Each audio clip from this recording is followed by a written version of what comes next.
Contexto de este capítulo, David había mandado a matar a un soldado después de quedarse con la mujer de él. Después de acostarse con la mujer, con Betsabé, se salió embarazada. David se da cuenta, manda a buscar al oficial, lo emborracha. Hermanos, cuando nosotros revisamos esto, vemos el poder maldito del pecado. El pecado te hipnotiza.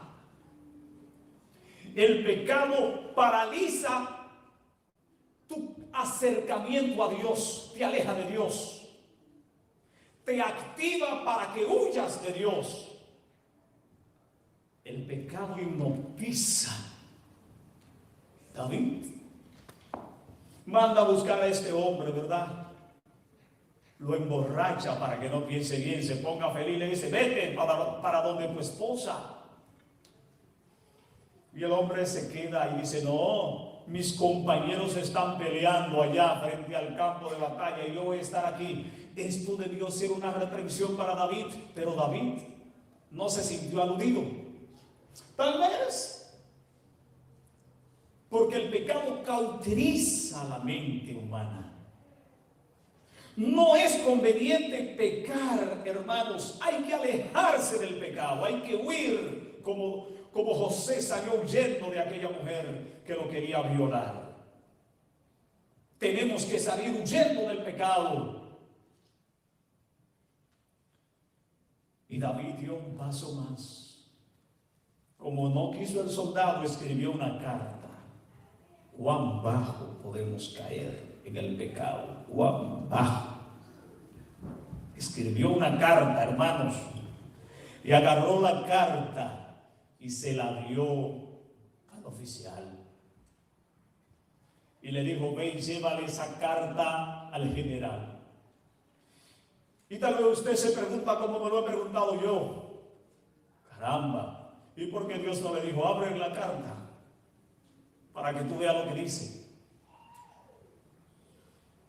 Y tal vez el general, cuando abre la carta y empieza a leerla, y tal vez el soldado está frente al general, o el soldado entregó la carta y se fue, y el general leyendo la carta, hermanos, el general no pudo haber dicho: carajo, pero lo que este rey está pidiendo está en contra de la ley de Dios, esto no está bien.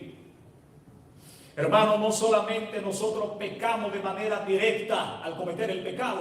Nosotros, cuando vemos que alguien está en pecado y está dañando la causa de Dios y nos quedamos callados, nosotros somos participantes de ese pecado. Usted participa del pecado también. Y tal vez el general decía: pero si él supiera lo que él trajo su carta de muerte. Y fue y lo puso en el lugar más difícil para que lo mataran. Y allí lo mataron. Y David, como un ave de rapiña, desde que aquel oficial murió, se lanzó a tomar la mujer de este oficial. Por eso, hermano, cobra más sentido y significado lo que David escribe, hermanos. Lo que David escribe toma mayor significado. Por eso él escribe este Salmo 51. Y él se presenta allí de manera especial todo lo que siente dentro de su corazón. Y clama a Dios, hermanos.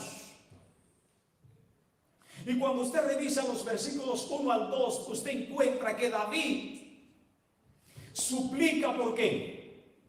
Por misericordia. David era un miserable. Todo lo que había hecho, hermanos, lo primero era encontrarse frente a Dios por todas las cosas feas que había hecho. Eso era lo primero. Lo segundo, era el rey. Era un personaje como público, hermanos. Lo conocían y eso salió a la luz. Fue obvio, hermanos, para que ustedes vean lo que hace el pecado. El pecado nos idiotiza. Porque cuando él mandó a buscar a la mujer y se la lleva a su casa y el oficial murió, ¿qué empezaron a decir la gente? Y la mujer está embarazada. Y la gente sabe que el oficial estaba ¿dónde? El esposo muerto estaba en guerra, por lo tanto esa mujer no tenía tiempo para estar embarazada de él. De una vez descubrieron fue rey.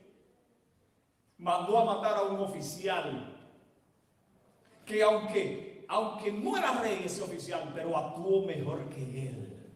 Porque le dijo, no, es tiempo de guerra y yo soy un soldado. ¿Dónde tengo que estar? En la batalla. Cuando tú tienes que orar, ¿a dónde estás? Durmiendo. ¿Estás durmiendo cuando tienes que orar? Hermanos, tenemos que estar donde Dios quiere que estemos. Cuando no estamos en el lugar que Dios quiere que estemos, no solamente en espacio físico, sino también en un espacio mental. Estamos en el templo y nuestra mente está viajando por TikTok. Nuestra mente está viajando por otro lado. Tenemos que adorar a Dios en espíritu y en verdad. Nuestra mente tiene que estar donde tenemos que estar. David cayó en pecado porque no estaba en el espacio físico que debía estar. ¿Dónde debía estar David?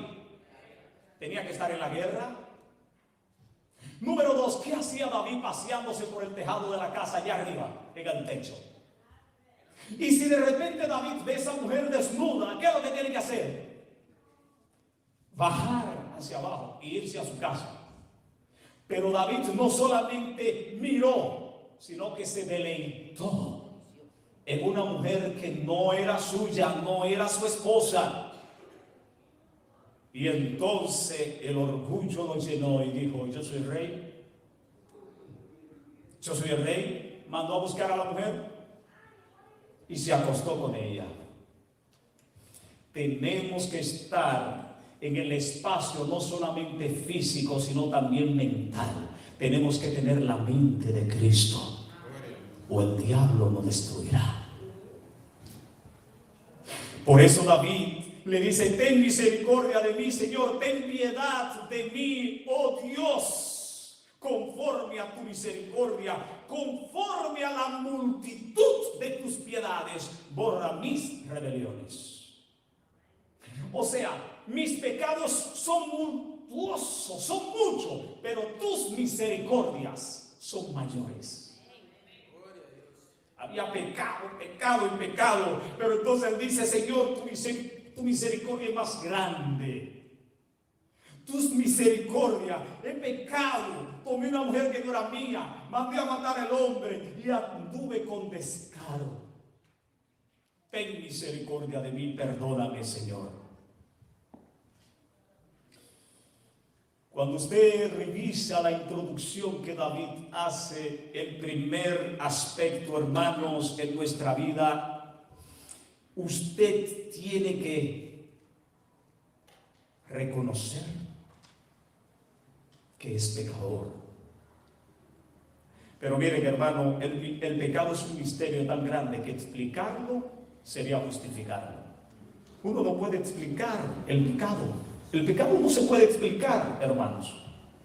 El apóstol Pablo dice, lo bueno que yo quiero hacer, no lo hago. Y lo malo que no quiero hacer, eso es lo que termino haciendo. Y entonces dice, pobre hombre miserable de mí, ¿quién me librará de este cuerpo de muerte? Pero él no se queda allí. Él dice, doy gracias a nuestro Señor y Salvador Jesucristo.